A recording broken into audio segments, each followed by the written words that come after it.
Baik, Assalamualaikum warahmatullahi wabarakatuh. Saya atas nama Cesarus Sampurnama dengan NIM 230401040009. Saya dari Prodi PPKN. Jadi di sini saya langsung saja menjawab pertanyaan dari Bapak. Pertanyaan pertama itu, apa itu filsafat? Jadi filsafat itu berasal dari kata Yunani filosofia yang berarti ciptakan kebijaksanaan. Nah, filsafat adalah cabang ilmu yang mempelajari hakikat segala sesuatu secara mendalam. Jadi mulai dari alam, semesta, manusia hingga Tuhan. Jadi filsafat tidak hanya mempelajari hal-hal yang ada, namun juga filsafat itu membicarakan hal-hal yang tidak ada dan juga tidak hanya mempelajari hal-hal yang nyata. Namun filsafat berusaha mencari kebenaran yang hakiki, bukan kebenaran yang semu. Jadi itu pertanyaan pertama. Yang kedua, mengapa rasa kagum, kaget dan takjub dalam filsafat itu perlu? Jadi di sini teman-teman, rasa kagum dan kaget dan takjub itu adalah awal dari filsafat. Filsafat itu mendorong manusia untuk bertanya tentang hakikat segala sesuatu. Tapi rasa kaget membuat manusia itu menyadari bahwa ada hal yang tidak bisa dijelaskan oleh akal sehat.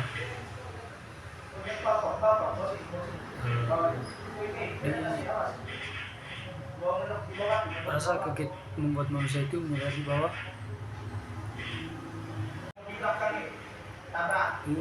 rasa takjub itu membuat manusia itu merasa kecil dan rendah di hadapan alam semesta yang luas dan misterius. Rasa kagum dan kaget dan takjub adalah itu motivator bagi manusia untuk mencari kebenaran. Dan pada rasa kagum itu manusia akan puas dengan apa yang diketahuinya. Tanpa rasa kaget, manusia akan terlena dengan kenyamanan hidup. Dan juga tanpa rasa takjub, manusia akan menganggap dirinya itu sebagai pusat alam semesta. Pertanyaan yang ketiga itu, jelaskan bagaimana proses mitos perubahan menjadi logos dalam filsafat. Jadi mitos itu adalah cerita rakyat yang mengandung unsur-unsur magis dan super natural. Mitos biasanya itu digunakan untuk menjelaskan asal-usul alam semesta, manusia, dan berbagai fenomena alam. Logos dalam filsafat itu rasional yang didasarkan pada logika dan penalaran. Jadi logos itu berusaha menjelaskan segala sesuatu secara rasional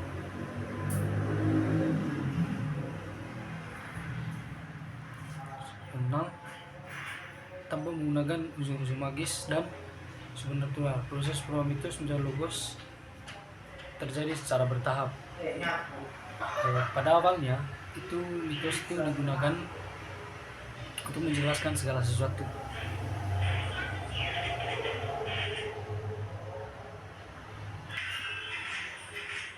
Namun seiring dengan berkembangnya penelitian, manusia mulai menyadari bahwa mitos itu tidak memberikan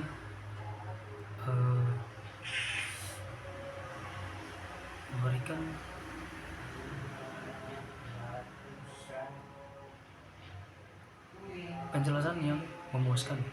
Manusia mulai mencari penjelasan yang lebih rasional untuk memahami alam semesta dan manusia. Namun proses perubahan mitos menjadi logos ditandai dengan munculnya berbagai filsuf yang mengajukan pertanyaan-pertanyaan kritis tentang mitos. Para filsuf ini berusaha mencari penjelasan yang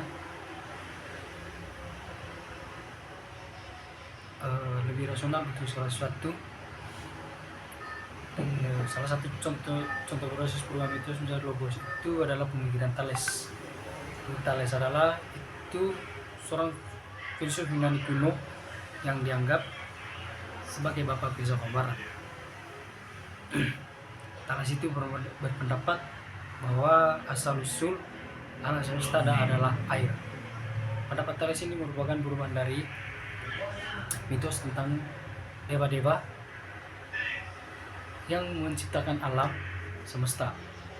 Namun proses perubahan mitos menjadi logos masih berlangsung hingga saat ini. Manusia terus berusaha untuk mencari penjelasan yang lebih rasional untuk sesuatu.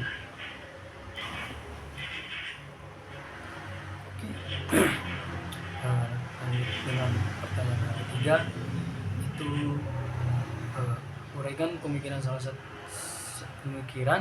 satu filsuf yang ada dalam makalah yang kamu kuasai. Ini satu saja. Jadi dari sini teman-teman, saya akan memilih itu pemikiran Socrates. Socrates itu adalah seorang filsuf Yunani kuno yang terkenal dengan metodenya yang disebut meutika. Meutika itu adalah metode pengajaran yang menggunakan dialog untuk membawa siswa menemukan kebenaran yang ada di dalam dirinya. Socrates berpendapat bahwa manusia memiliki pengetahuan yang hakiki itu sejak dari lahir. Namun pengetahuan ini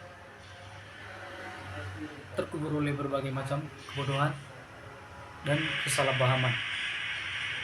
Metode meutika itu digunakan Socrates untuk membantu siswa menemukan pengetahuan yang hakiki dari dalam dirinya. Itu Socrates itu melakukan dengan cara mengajukan pertanyaan kritis kepada siswinya.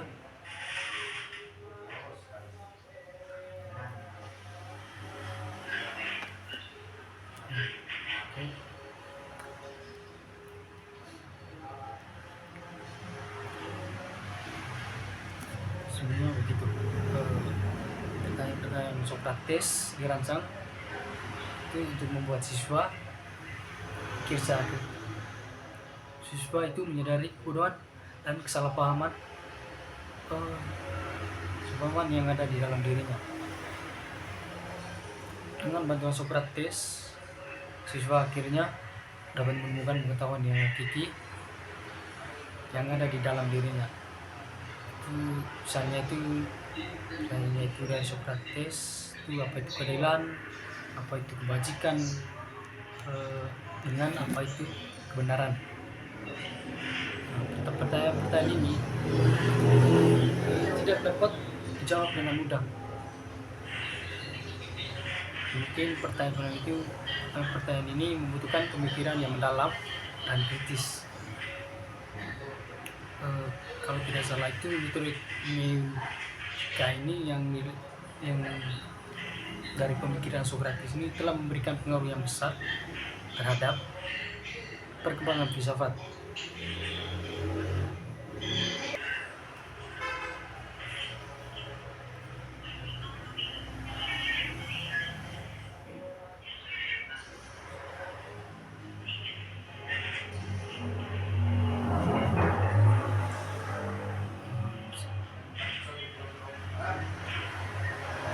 Jadi metode yang dibawakan Socrates itu telah digunakan oleh berbagai filsuf untuk membantu siswa menemukan kebenaran yang hakiki.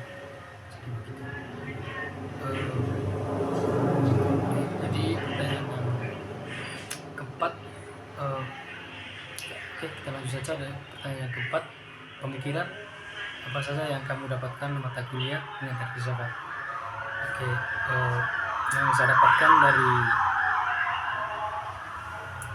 pengantar ilmu filsafat itu itu adalah filsafat itu proses apa itu yang saya tahu itu tentang filsafat itu proses berpikir secara kritis dan mendalam dan hakikat segala sesuatu. Filsafat itu tidak hanya mempelajari hal-hal yang ada, tapi juga hal-hal yang tidak ada. Mungkin filsafat juga tidak hanya mempelajari hal yang nyata, tapi juga hal-hal yang mungkin. Filsafat itu berusaha mencari kebenaran yang hakiki, bukan kebenaran yang semu. Rasa kagum, kaget, dan takjub itu awal mula dari filsafat. Jadi rasa kagum itu mendorong manusia untuk bertanya tentang hakikat segala sesuatu, dan rasa kagetnya itu membuat manusia menyadari bahwa ada hal-hal yang tidak biasa dijelaskan oleh akal sehat manusia. Kemudian rasa takjub yang membuat manusia merasa kecil dan rendah hati di hadapan alam semesta yang luas dan misterius. Kemudian itu tentang mitos. Mitos adalah cerita rakyat yang mengandung unsur-unsur magis dan supernatural. Mitos itu biasanya digunakan untuk menjelaskan asal-usul alam semesta manusia dan berbagai fenomena alam.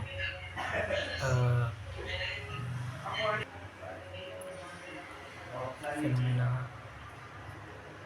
alam.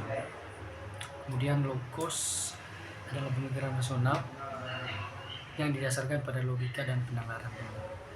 Jadi logos itu berusaha menjelaskan segala sesuatu secara rasional tanpa menggunakan unsur-unsur magis dan supernatural.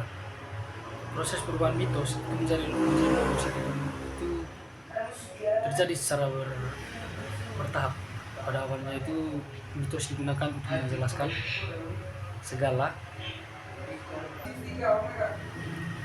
segala sesuatu, namun seiringnya dengan perkembangan pemikiran manusia itu mulai menyadari bahwa mitos tidak dapat memberikan penjelasan yang memuaskan. Itu manusia itu terus berusaha mencari penjelasan yang rasional segala sesuatu. Proses perubahan mitos itu menjadi logos masih berlangsung hingga saat ini. Sokrates saja itu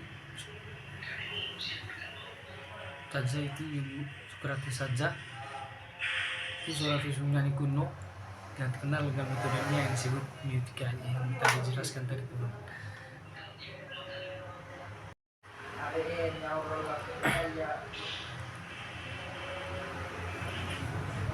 Oke teman-teman, saya akan menambahkan sedikit mengenai beberapa contoh penerangan pemikiran filsafat dalam kehidupan kita sehari-hari. Yang pertama itu pada saat kita menghadapi suatu masalah, kita dapat menggunakan pemikiran filsafat untuk membantu kita menyelesaikan masalah apa saja yang kita hadapi. Kita dapat menggunakan metode kritis yang digunakan pemikiran Sokrates itu untuk mengajukan pertanyaan-pertanyaan yang dapat membantu kita memahami masalah tersebut secara lebih mendalam. Yang kedua, pada saat kita membuat suatu keputusan, itu kita dapat menggunakan pemikiran filsafat untuk membantu kita membuat keputusan yang lebih bijaksana. Itu kita dapat menggunakan pemikiran filsafat untuk mempertimbangkan berbagai macam aspek dari keputusan tersebut. Itu baik dari segi rasionalitas, dari segi moralitas, maupun nilai-nilai yang kita anut. Yang ketiga itu pada saat kita berhubungan dengan orang lain, itu kita dapat menggunakan pemikiran filsafat untuk membantu kita membangun hubungan lebih harmonis. Itu kita dapat menggunakan pemikiran filsafat untuk memahami sudut pandang orang lain, misalnya untuk menghormati perbedaan dan untuk mencari titik tentu dan dapat mempersatukan kita. Dan yang terakhir itu kesimpulannya teman-teman, itu filsafat itu ada ilmu yang sangat luas dan mendalam. Dan saya itu masih terus belajar dan mengembangkan pemikiran saya dalam filsafat. Namun saya percaya bahwa filsafat adalah ilmu yang sangat penting untuk dimiliki oleh setiap orang. Sekian dari presentasi saya. Sekian dan terima kasih.